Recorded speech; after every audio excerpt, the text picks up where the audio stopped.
భక్తులందరికీ కూడా కలశారాధన చేసుకునేటువంటి సమయంలో కలశం యొక్క కొబ్బరికాయ పైన పెట్టుకునేటువంటి వస్త్రము విశేషంగా అలంకారం చేసుకోవాలని చెప్పి భక్తులందరికీ ఉంటుంది. ఎక్కువగా మహిళామ్మ తల్లులందరూ కూడా విశేషమైనటువంటి అలంకారానికి ఇష్టపడతారు కనుక ఒక కిరీటం రూపంలో ఈ యొక్క జాకెట్ ముక్కని అలంకారం చేసుకునేటువంటి విధానం ఇప్పుడు చెప్తూ ఉన్నాం. ఈ జాకెట్ ముక్కని పెద్దగా ఉండేటువంటి వస్త్రాన్ని తీసుకుని మధ్యలోకి మడత పెట్టండి. ఇలా మడత పెట్టిన తర్వాత దీన్ని ఒక కిరీటం రూపంలో ఉండేటువంటి విధంగా మనం తీర్చిదిద్దుకోవడానికి ఇలా నేల మీద పెట్టుకుని జాగ్రత్తగా దీన్ని ఒక అరంగుళం ఉండేలాగా చిన్నగా వస్త్రాన్ని మడత పెట్టుకోవాలి.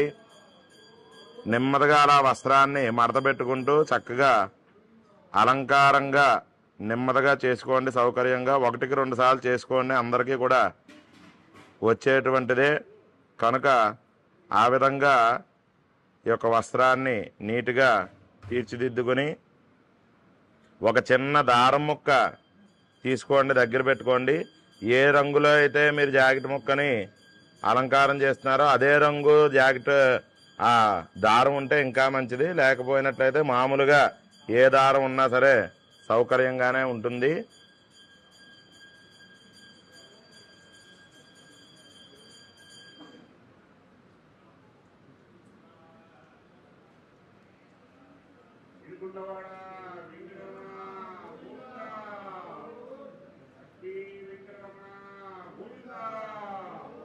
సుమారు ఒక 4 అంగుళాలు ఉండేటువంటి విధంగా ఇలాగా అందరూ కూడా మడత పెట్టుకోండి. ఇలా పెట్టుకున్న తర్వాత దీనికి ఒక దార పోగుని చిన్నగా తీసుకుని దానికి బంధం చేయండి, గట్టిగా కట్టండి జాగ్రత్తగా. లేదా పురి పెట్టినా సరే ఉంటుంది, ఇబ్బంది లేదు. ఇలా పెట్టిన తర్వాత ఇప్పుడు జాకెట్ ముక్కని నిత్యం ఏ విధంగా అయితే మనం మడత పెట్టుకుంటామో ఆ విధంగానే దీన్ని మడత పెట్టుకోవచ్చు.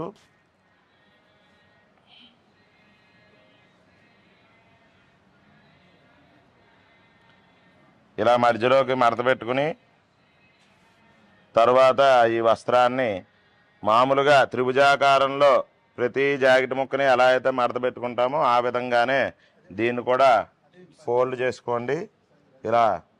ఇలా ఉన్నటువంటి వస్త్రాన్ని 2 మడతలతో ఇలా మడత పెట్టి సాఫ్ చేసుకుని ఎక్కడా కూడా ముడతలు లేకుండా ఉండేటువంటి విధంగా పెట్టుకుని అప్పుడు దీన్ని ఇలా ఉంచుకోండి.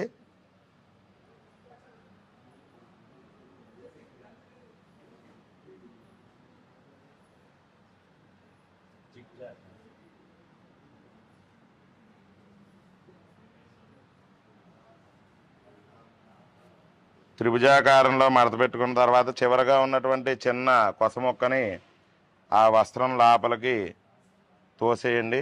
అలా లోపలికి ఉంచినట్లయితే పైన మీకు అలంకృతంగా మీరు ఏర్పాటు చేసుకున్నటువంటి ఈ కిరీట స్వరూపంలో ఉన్నటువంటిది పైకి జాగ్రత్తగా లాక్కుని ఎంతవరకు కావాలో అంతవరకు ఉంచుకొని దాన్ని ఈ విధంగా ఉంచుకున్నట్లయితే మీ అందరికీ కూడా ఒక కిరీట ఆకృతిలో అంటే కలశస్య ముఖే విష్ణు, ముఖ భాగం విష్ణుమూర్తిగా ఉండేటువంటి స్థానంగా చెబుతూ ఉన్నారు కనుక కలశస్య ముఖే విష్ణు, ఆ ముఖ భాగంలో స్వామి కిరీటాన్ని ధరించి ముఖంగా ఉన్నటువంటి స్థానం ఇదిగా చెప్పబడుతుంది. మధ్య రుద్ర, మధ్య భాగం రుద్రుడుగా, కింద ఉండేటువంటి ఆధార స్థానాన్ని బ్రహ్మగారుగా చెబుతున్నారు. మూలే తత్ర స్థితో బ్రహ్మ, మధ్య మాతృగణాస్థిత, మధ్యలో మాతృదేవతలు ఉంటారు కనుక ఈ విధంగా కలశని ఏర్పాటు చేసుకోవడానికి ఈ విధంగా అలంకారం చేసుకోవచ్చు. అవకాశం ఉన్నటువంటి వారు కూడా ఈ విధానంగా ఆచరించి తరించవలసిందిగా కోరుతున్నా. నా పేరు సత్యపవన్ కుమార్ ఆచార్యులు, భగవత వైఖానస ఆగమ పండితులుగా స్వామివారి యొక్క కైంకర్యాలు చేస్తున్నాం. ఈ వీడియోని పారిజాతగిరి శ్రీ వెంకటేశ్వర స్వామివారి యొక్క దేవాలయంలో చేయడం జరుగుతూ ఉన్నది కనుక అందరూ ఈ మాధ్యమం ద్వారా చూసినటువంటి వారందరూ కూడా చూసి తరించవలసి ఉందిగా కోరుతున్నాం. గోవింద శుభం.